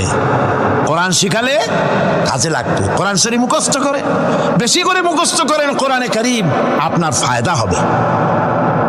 হযরত ওমর রাদিয়াল্লাহু তাআলা আনহু বর্ণনা করছেন যে রাসূল কারীম সাল্লাল্লাহু আলাইহি ওয়াসাল্লাম বলেছেন, ইউকালু লিসাহিবিল কুরআনি ইকরা ওয়ারাত্তিল কামা কুনতা তুরাত্তিলু ফিদ দুনিয়া। কিয়ামতের দিন জান্নাতীদেরকে, বেহেশতীদেরকে আল্লাহ রাব্বুল আলামিন বলবেন কোরআন শরীফ তেলাওয়াত করো আর উপরের দিকে উঠতে থাকো। কোরআনে যেভাবে দুনিয়ার বুকে কোরআনে কারীম তুমি মুখস্থ করেছিলে, ধীরে ধীরে তেলাওয়াত করতে, ওইভাবে ধীরে ধীরে কোরআন তেলাওয়াত করো আর উপরের দিকে উঠতে থাকো। আল্লাহ পাক বলতে থাকবেন উপরের দিকে ওঠো, তেলাওয়াত করো আর ওঠো। উঠতে উঠতে যেই জায়গায় গিয়ে তোমার তেলাওয়াত শেষ হয়ে যাবে, জান্নাতের ওই জায়গাটা তোমার জন্য বরাদ্দ হবে। আবু দাউদ শরীফের হাদিস। জান্নাতের ওই জায়গাটা তোমার জন্য বরাদ্দ হবে। এখন যাদের শুধু সূরা ইখলাস আর সূরা কাউসার মুখস্থ, তারা তো দুই পা আগাই বসে যাবে, উঠতে পারবেন না। বেশি বেশি মুখস্থ করেন, হাফেজে কোরআন হন অথবা হাফেজের মতো হন। বেশি বেশি মুখস্থ করেন সূরা ইয়াসিন, সূরা দুখান, সূরা আর রহমান, সূরা ওয়াকিয়া, সূরা মুজাম্মিল, এই সমস্ত সূরা, বেশি সূরা আল আরাফ, সূরা কাহাফ, সূরা মারিয়াম ইত্যাদি মুখস্থ করেন। কিয়ামতের দিন কাজে লাগবে। জান্নাতের অত উঁচায় উঠতে পারবেন। হাফেজে কোন জায়গায় যাবে? সুবহানাল্লাহ ওয়া বিহামদি। 30 পারা কোরআন যার সিনার ভিতরে, জান্নাতের কোন জায়গাটা আল্লাহ তাকে বরাদ্দ করবেন? সুবহানাল্লাহ, সুবহানাল্লাহ। কোরআনে কারীমকে মুখস্থ করুন, বেশি করে মুখস্থ করুন। কোরআনে কারীমকে বেশি করে তেলাওয়াত করুন। এই কোরআনে কারীমকে যারা বেশি করে তেলাওয়াত করবে, তেলাওয়াত করতে গিয়ে যারা আল্লাহর কাছে কিছু চাওয়ার সময় পাবে না, তাদের সম্পর্কে রাসূল করিম সাল্লাল্লাহু আলাইহি ওয়াসাল্লাম বলেছেন হাদিসে কুদসি, হাদিসে কুদসি রাসূল করিম সাল্লাল্লাহু আলাইহি ওয়াসাল্লাম বলেছেন, ইয়াকুলু রাব তাবারাক ওয়া তাআলা মান শাগালাহুল কুরআন আন যিকরি মাসআলাতি আতাইতুহু আফজালা মা উতিয়াস সাইলিন। আল্লাহর নবী বলেন, আমার আল্লাহ পাক বলেছেন, কোরআন তেলাওয়াত করতে গিয়ে যারা ব্যস্ত থাকে, কোরআন তেলাওয়াত করতে করতে যারা আমার কাছে হাত পেতে কিছু চাওয়ার সময় পায় না, যারা আমার কাছে হাত পেতে কিছু চায়, তাদের থেকে তেলাওয়াতকারীদেরকে আমি রব্বুল আলামিন বেশি করে দেই। সুবহানাল্লাহ। কোরআন তেলাওয়াত করতে করতে যারা আল্লাহর কাছে হাত পেতে চাওয়ার সময় পায় না, আল্লাহ পাক বলেন যারা চায় তাদের থেকে তেলাওয়াতকারীকে আমি বেশি দেই। আমার বন্ধুগণ, শুধু তাই নয়, এই কোরআনে কারীম যারা তেলাওয়াত করবে, আমল করবে, কিয়ামতের দিন তার মা বাবার মাথার উপরে আল্লাহ রাব্বুল আলামিন, আবু দাউদ শরীফের হাদিসে এসেছে, তার মা বাবার মাথার উপরে নূরের টুপি পরিধান করানো হবে। এমন নূরের টুপি, এমন নূরের তাজ পরানো হবে, চন্দ্র সূর্যের আলোকে ম্লান করে দেবে। হাসরবাসীরা প্রশ্ন করবেন, এ লোকটি কে? কোনো ফেরেশতা নাকি? বলে না। কোনো নবী নাকি? বলে না। তবে কি তিনি কে? জবাব হবে, তিনি হচ্ছেন সেই ব্যক্তি যিনি তার সন্তানদেরকে কোরআন শিখিয়েছিলেন। কোরআন শিখানোর কারণে আল্লাহ রাব্বুল আলামিন আজ তার মা বাপের মাথার উপরে নূরের টুপি পরিধান করে হাসরের ভিতরে মর্যাদা দিলেন।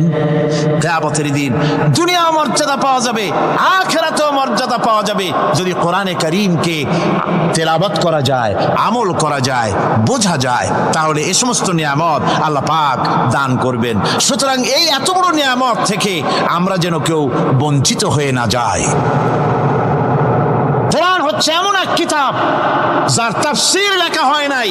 পৃথিবীতে এমন কোনো ভাষা নাই, পৃথিবীর উল্লেখযোগ্য সবগুলি ভাষায় কোরআনে কারীমের তাফসীর লেখা হয়েছে, কিন্তু কোন মুফাসসির আজ পর্যন্ত কথা বলেন নাই যে আমি যে তাফসীর লিখছি এর চাইতে ভালো তাফসীর আর কেউ লিখতে পারেও না আর পারবেও নাই, এটা শেষ, আর তাফসীর লেখা লাগবে না। এ কথা কেউ বলতে পেরেছে? জোরে বলেন, পেরেছে? পারে নাই। তার কারণ কি?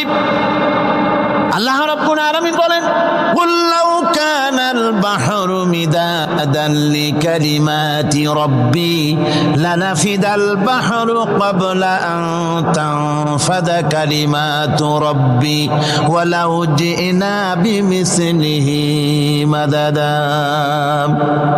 আল্লাহ পাক বলেন, নবী আপনি বলুন, আমার রবের কথাগুলি লেখার জন্য যদি সমুদ্রের পানিগুলি, সমুদ্রের সমস্ত পানিগুলি যদি কালিতে পরিণত হয়ে যায়, আর আমার রবের কথাগুলি যদি লেখা শুরু হয়ে যায়, আমার রবের কথাগুলি লেখার পূর্বে সমস্ত সমুদ্রের পানিগুলি শেষ হয়ে যাবে।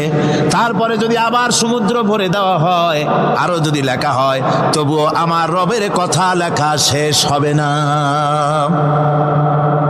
আল্লাহ রাব্বুল ولو أن ما في الأرض من شجرة أقلام والبحر يمده من بعده 7 أبحر ما نفدت كلمة الله আল্লাহ রাব্বুল আলামিন বলেন মা নাফিদাত কালিমাতুল্লাহ আল্লাহ পাক বলেন 7টা সমুদ্রের পানি যদি একত্রিত করা হয় 7টা সমুদ্রের পানি যদি এক জায়গায় করা হয় এই পানিগুলি যদি কালিতে পরিণত হয়ে যায় আর পৃথিবীর সমস্ত গাছগুলি যদি কলমে পরিণত হয়ে যায় ওই গাছগুলি দিয়ে যদি ওই পানির কালি দিয়ে আমার প্রভুর কথা আল্লাহ রাব্বুল আলামিনের কোরআনের কথা যদি লেখা শুরু হয়ে যায় লিখতে লিখতে সমস্ত পানিগুলি গাছগুলি শেষ হয়ে যাবে আল্লাহ পাকের কালামের ব্যাখ্যা লেখা শেষ হবে না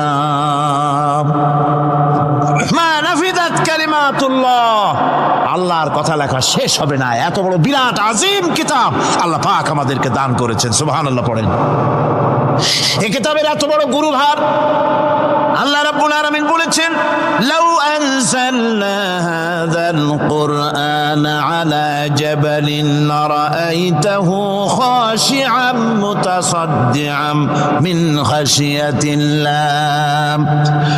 আমি যদি এই কোরআনকে পর্বতের উপরে নাজিল করতাম তাহলে তুমি দেখতে পেতে আমার ভয় ভীত সন্ত্রস্ত হয়ে পাহাড়গুলো চূর্ণ বিচূর্ণ হয়ে যেত এত বড় আসিম কিতাব আমি তোমাদেরকে দান করেছি যার গুরুভার বহন করতে কেউ রাজি হয়নি পাহাড় পর্বত কেউ রাজি হয়নি মানুষ রাজি হয়েছে এই মানুষের উপরে আমি এটা অবতীর্ণ করেছি গোটা বিশ্ববাসীর সামনে এই কিতাব আমি দিয়েছি তোমাদেরকে এর দ্বারা হেদায়েত তোমরা গ্রহণ করবে কিয়ামতের দিন আল্লাহর এই বিরাট নিয়ামত আমাদেরকে দান করলেন আমরা এই নিয়ামতের না শুকর করেছি অর্থাৎ এই কোরআনকে আমরা ব্যবহার করেছি সঠিকভাবে করি নাই বেঠিকভাবে করেছি প্রথম দিন দ্বিতীয় দিন আমি বলেছি কোরআন শরীফকে শুধু তাবিজ তুমারের জন্য শুধু সওয়াবের জন্য তেলাওয়াত করেছি আসলে শুধু সওয়াবের জন্য তো আসেনি কোরআন কোরআন বুঝতে হবে আমল করতে হবে তবে না শান্তি পাবো আপনি যদি কোরআন হচ্ছে মানুষের জীবন সমস্যার সমাধানের গ্রন্থ ওষুধ খেলে রোগ ভালো হয় ওষুধ খেলে কি হয় কেউ যদি সকাল বেলায় তসবিহ হাতে নিয়ে 500 বার পড়ে ওষুধ ওষুধ ওষুধ 500 বার পড়লে রোগ কি ভালো হবে বরং রোগ আরো বাড়তে পারে চিল্লাইতে চিল্লাইতে শীতের জন্য লেপ গায়ে না দিয়া কেউ যদি চিল্লাইতে থাকে জিকির করে লেপ্ত শোক লেপ্ত শোক লেপ্ত শোক শীত কি বন্ধ হবে নাকি পানির পিপাসায় ছটফট করে মানুষ যদি চিল্লায় পানি পানি পানি পানি পানি পানির পিপাসা আরো বাড়বে তাহলে কি বোঝা গেল পিপাসা লাগলে পানি পান করতে হবে শীত লাগলে কম্বলটা গায়ে দিতে হবে রোগ হলে ওষুধটা খেতে হবে তাহলে সব সমস্যার সমাধান হবে অনুরূপ ভাবে আমরা শুধু কোরআনে কারীমকে তেলাওয়াত করি সওয়াবের নিয়তে তার হুকুমগুলি জীবনের উপরে আমল করি না বলে আজকের জীবন আমাদের বিপর্যস্ত হয়েছে ব্যক্তিতে পরিবারে রাষ্ট্রে শান্তি নাই কোথাও শান্তি নাই এই কারণে আর কিয়ামতের দিন রাসূল আসামি করবেন তাদেরকে যারা কোরআন অমান্য করেছে রাসূল হবেন বাদী বাদী হবেন কে যারা বলেন কে বাদী হবেন রাসূল আসামি হবে কারা যারা কোরআন ছেড়ে দিয়েছে আল্লাহ রাব্বুল আলামিন বলেন وقال الرسول يا رب إن قومي اتخذوا هذا القرآن مهجورا কিয়ামতের দিন রাসূল আল্লাহর দরবারে ফরিয়াদ করবেন আয় আমার রব আয় আমার আল্লাহ তাআলা এই সমস্ত লোকগুলি তোমার কালামকে তোমার কোরআনকে অপ্রয়োজনীয় জিনিস বলে তারা পরিত্যাগ করেছিল কোরআনকে অপ্রয়োজনীয় মনে করেছে কোরআনের সাথে ঠাট্টা করেছে বিদ্রুপ করেছে কোরআন শিক্ষা ভিক্ষার ঝুলি শেখার বুলি মনে করেছে কোরআনের কোনো মূল্য দেয় নাই কোরআনের কোনো দাম দেয়নি কোরআনের সাথে ঠাট্টা করেছে কোরআনের আইনের সাথে ঠাট্টা করেছে বিদ্রুপ করেছে আমার বন্ধুগণ কিয়ামতের দিন যখন এরা উপস্থিত হবে আল্লাহর দরবারে আল্লাহ রাব্বুল আলামিন কোরআনের সাথে যারা ঠাট্টা করেছে, বিদ্রুপ করেছে, কোরআনের আইনকে নিয়ে যারা ঠাট্টা বিদ্রুপ মজাক উড়াইছে, কিয়ামতের দিন তাদেরকে বলা হবে ওয়াকিলাল ইয়াউমা নানসাকুম কামা নাসিতুম লিকা ইয়াউমিকুম হাযা। কিয়ামতের দিন আল্লাহ রাব্বুল আলামিন কোরআনের ঠাট্টাকারী, কোরআনের বিদ্রুপকারী, কোরআনের আইনের অমান্যকারীদেরকে বলবেন আমি আজকে তোমাদের ভুলে গেলাম, যেমন করে তোমরা এই দিনে আমার সঙ্গে সাক্ষাৎকারের কথা ভুলে গিয়েছিলে। তোমরা যেমন আমার আজকের এই কিয়ামতের দিনের কথা যারা ভুলে গিয়েছিলে, আজকে আমিও তোমাদেরকে ভুলে গেলাম। এরপরে কি হবে? ওয়ামাওয়াকুমুন নার ওয়ামা লাকুম মিন নাসিরিন। আল্লাহ পাক বলেন এরপরে এদের জায়গা হবে জাহান্নাম, আর এদের সাহায্যকারীও কেউ থাকবে না, জাহান্নামে চিরকাল থাকতে হবে।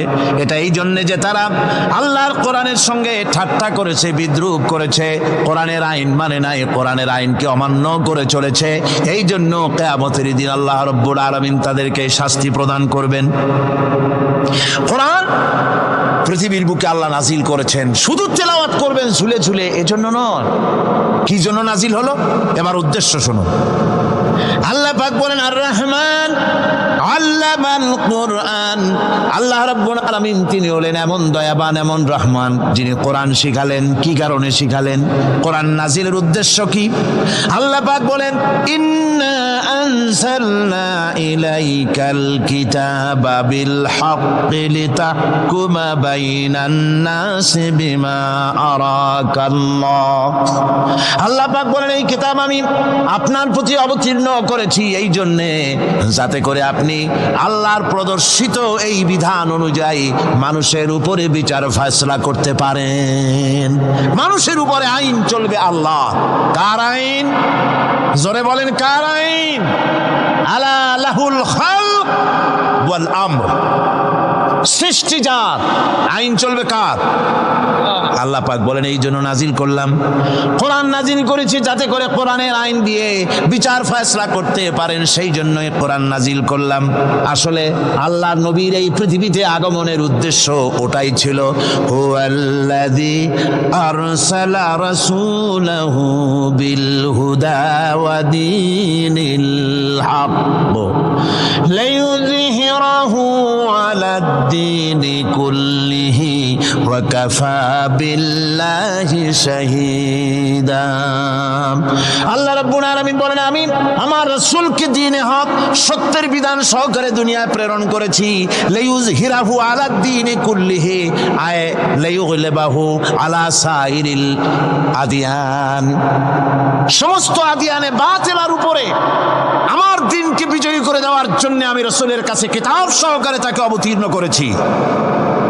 এ দায়িত্ব শুধু মুহাম্মদ সাল্লাল্লাহু আলাইহি ওয়াসাল্লামের ছিল না, দুনিয়ার উপরে আল্লাহর দ্বীন কায়েম করা, আল্লাহর বিধান অনুযায়ী মানুষের বিচার ফয়সালার দায়িত্ব শুধু মুহাম্মদ সাল্লাল্লাহু আলাইহি ওয়াসাল্লামের ছিল না, সমস্ত নবীদের ছিল। কাদের ছিল? সব নবীদের ছিল। فبعث الله النبيين مبشرين منذرين وأنزل معهم الكتاب بالحق ليحكم بين الناس। আল্লাহ পাক বলেন সমস্ত নবীদের কাছে আমি কিতাব অবতীর্ণ করেছি এই জন্য যে তারা সহজ এবং সোজা পথে যারা চলতে চায় তাদেরকে তিনি সুসংবাদ দিবেন, আর বাঁকা পথে যারা চলবে তাদেরকে তিনি জাহান্নামের ভীতি প্রদর্শন করবেন।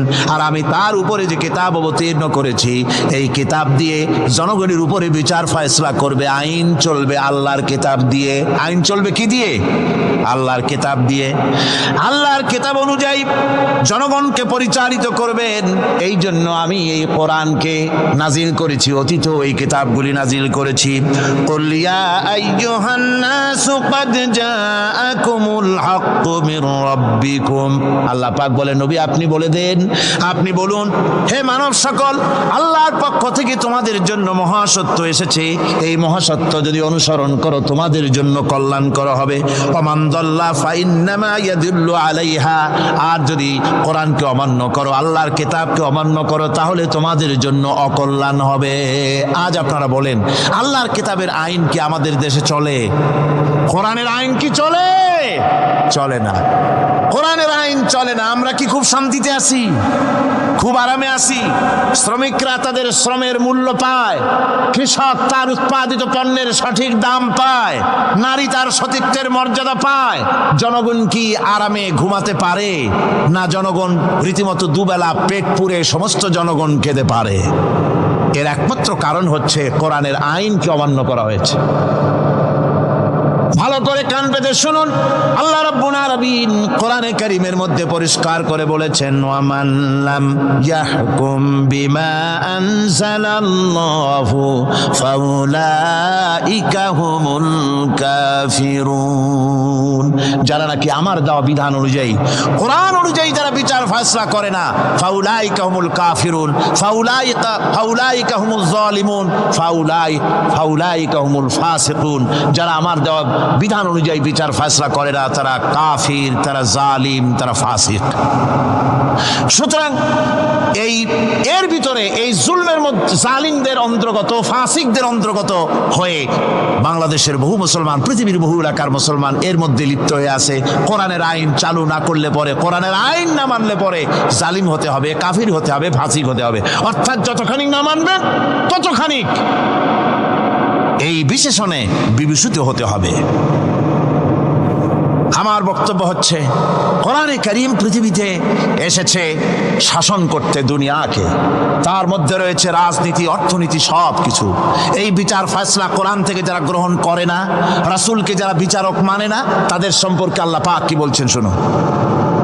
ফালা ওয়া রাব্বিকা লা ইউমিনুনা হাত্তা ইউহাক্কিমুকা ফীমা শাজারা বাইনাহুম সুম্মা লা ইয়াজিদু ফী আনফুসিহিম হারাজাম মিম্মা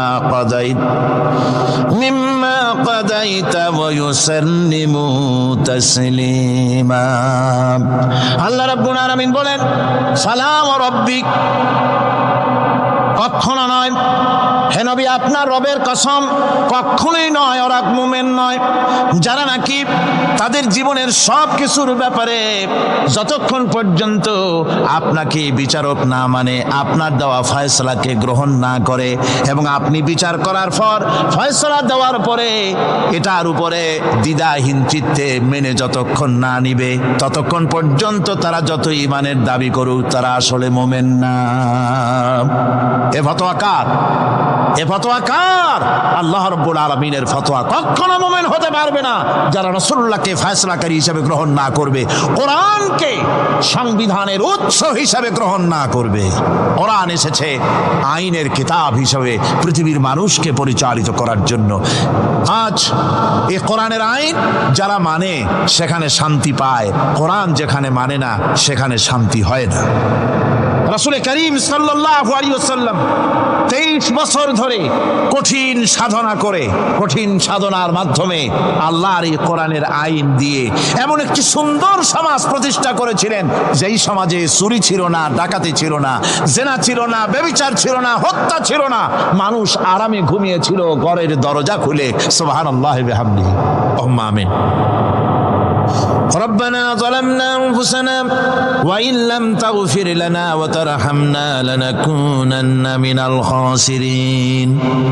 রব্বুল আলামিন দীর্ঘ রজনী পর্যন্ত তোমার বান্দারা লক্ষ লক্ষ মানুষ কোরআনে কারীমের কথা শুনেছে, তোমার হাবিবের কথা শুনেছে। আয় আল্লাহ তাআলা, তুমি দয়া করে মেহেরবানি করে তেলাওয়াত এবং দরুদ ও সালামের সওয়াব রাসূল করিম সাল্লাল্লাহু আলাইহি ওয়াসাল্লামের রূহ মুবারকে পৌঁছিয়ে দাও। রব্বুল আলামিন, আমরা যারা হাত তুলেছি এর মধ্য থেকে মা বাপ যাদের দুনিয়া থেকে জনমের মতো বিদায় হয়ে গেল, আল্লাহ তুমি দয়া করে মেহেরবানি করে আমাদের মা বাপের কবরগুলিকে জান্নাতের টুকরা বানাইয়া দিও। রব্বির হামহুমা কামা রব্বায়ানি সগীরা, রব্বির হামহুমা কামা রব্বায়ানি সগীরা।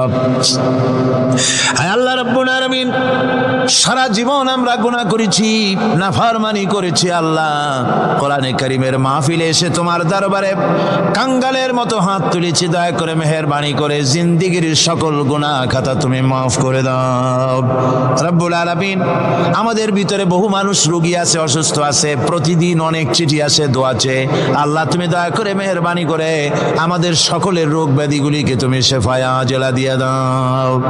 রব্বুল আলামিন, মা বোনেরা কষ্ট করে প্রতিদিন আসেন, আল্লাহ তুমি তাদের ব্যাধি মাফ করে দিও, ইমানের সাথে পর্দার সাথে চলাফেরার তৌফিক দিও, স্বামী এবং সন্তান সহ ইমানে শান্তিতে বসবাস করার তৌফিক দিও। তুমি বলেছো দুউনি আস্তাজিব লাকুম, আমাকে ডাকো আমি ডাকের সাড়া দেব। রব্বুল আলামিন, তোমার কথার উপরে সম্পূর্ণ ঈমান আমাদের আছে। আয় আল্লাহ, সেই ঈমান নিয়ে, সেই মনোবল নিয়ে তোমার রহমতের দরবারে আমরা হাত পেশ করেছি। আল্লাহ তুমি আমাদের হাত ফিরাইয়া দিও না। এ মাহফিলের বরকতে সমস্ত মানুষের ভিতরে মোহাব্বত পয়দা করে দাও আল্লাহ, হিংসা বিদ্বেষ দূর করে দাও। আয় আল্লাহ, এই কোরআন দিয়ে বাংলাদেশ শাসিত হচ্ছে, এই দৃশ্যটা আমাদেরকে একবারের জন্য যদি হয় আল্লাহ চোখে দেখায় দিও আল্লাহ। এই দৃশ্যটা একবার আমাদের চোখে দেখার তৌফিক দান করে দিও আল্লাহ। রব্বুল আলামিন, আজকের মুনাজাতকে কবুল করে নাও। ওলামা হাজারাত যারা এসেছেন, আল্লাহ তুমি দয়া করে সমস্ত ওলামা হাজারাতদেরকে ঐক্যবদ্ধ হওয়ার তৌফিক দাও, দ্বীনের পরিপূর্ণ খেদমতের তৌফিক দাও। সাংবাদিক ভাইয়েরা প্রতিদিন কষ্ট করতেছেন, সুন্দর করে লিখে লিখে রিপোর্ট করছেন, আল্লাহ সাংবাদিক ভাইদেরকেও দ্বীনের খেদমত, কোরআনের খেদমত করার যোগ্যতা বাড়িয়ে দাও। চিকিৎসাবিদ, প্রকৌশলী, কৃষিবিদ, তারপরে দেশের প্রশাসনিক দায়িত্বশীল যারা আছেন, বিভিন্ন সেক্টরে যারা কাজ করছেন, জজ, barrister, magistrate, DC, SP, police, BDR, army, যিনি যেখানে আছেন সকলকে আল্লাহ তোমার দরবারে তোমার গোলাম হিসাবে কবুল করে নাও আল্লাহ।